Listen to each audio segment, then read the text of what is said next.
So before we get started today, I just gotta ask, what are you wearing? This is a professional setting. You should take your sweatshirt off. Okay. Come on, Sorry. Let me. Oh my God, unbelievable. Yeah. Well, we're back for another Monday update. So today we just wanted to talk about the buyer and the seller consultation. So, Well, first of all, Adam, what was your biggest surprise this weekend with the opening of March Madness? The biggest upset that you saw? I would say FDU as the 16 seed moving on to round 2 would be the top one probably. I thought they were gonna win, move on to Sweet 16, but they didn't. But still, it's a good story. What about you? I'm gonna go with the Arkansas-Kansas game. That was a great game. That was a great game, and we have family in Arkansas, so Unbelievable. So go Arkansas. Go Arkansas and UConn, right?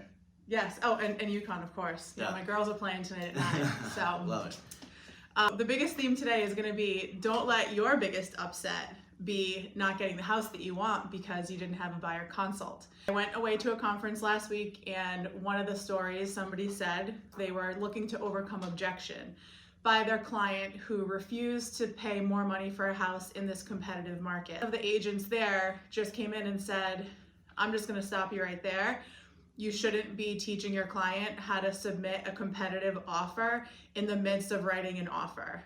And that was the biggest mic drop. Yeah, You just can't underestimate the value of a buyer consult.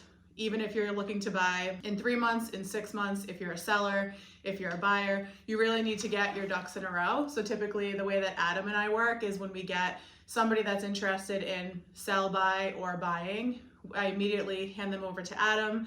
Adam gets them pre-approved. Do you want to talk a little bit about what your process is? Yeah, so we'll go over the numbers and we'll go over the different scenarios. I'm going to also have your back and say the same thing that you're advising, that we want to understand where's the cap, and the conversation that we often have is what number would somebody have to buy the house for you to be okay with losing it?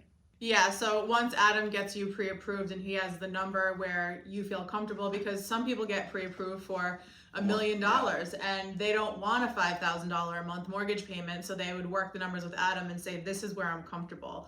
And then we come back to my side where I can set up the search, I can start sending you properties, and then from there, sometimes in a competitive market, we have to leave a little bit of wiggle room. So if you want to spend $750,000, we're not setting up a search for $750,000 in this market. We're doing a little bit less to allow the over ask bidding kind of situation to take place. Yeah, and you can be strategic about it. So if you want the house that's brand new on the market, open house, multiple offer situation, highest and best, we know going into that, we gotta be prepared to make the most compelling offer we possibly can within your comfort. Or you can do the flip side, which is what I did when I bought in the crazy market of 2021. I said, I'm not spending 50 grand over asking. I'm not getting into a bidding war. I strategically went after homes that were sitting on the market for 2 to 3 weeks. Maybe they were ugly. I swiped right on my house like 10 times because I did not like it. But then when it was all said and done, I circled back and I said, okay, what can I do to make this house what I want it to be? I needed more space. I wanted a better school district. So it just needed flooring, paint, cosmetic stuff that I felt that I could handle. That's what I did, and I ended up getting it for 20 grand below asking price. Yeah, really. Every situation is different, and that's the power. Going back to the buyer consult, you need to have those conversations and understand, can you take on a cosmetic project?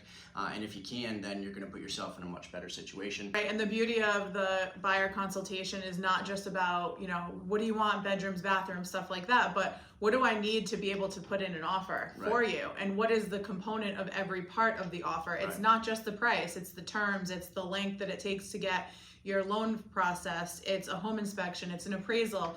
What do all of those things mean? So the buyer consultation, I feel I've had the most success with people, and we end up going into it on the same page. We already have a working relationship with one another, and I've seen the highest success rate. If people did want to start that process, how would they get in touch with you? They can find us on Instagram, or they can give us a call, email, however they want to do it to get in touch. We're responsive in every way of social media, so feel free to reach out. Thanks, guys.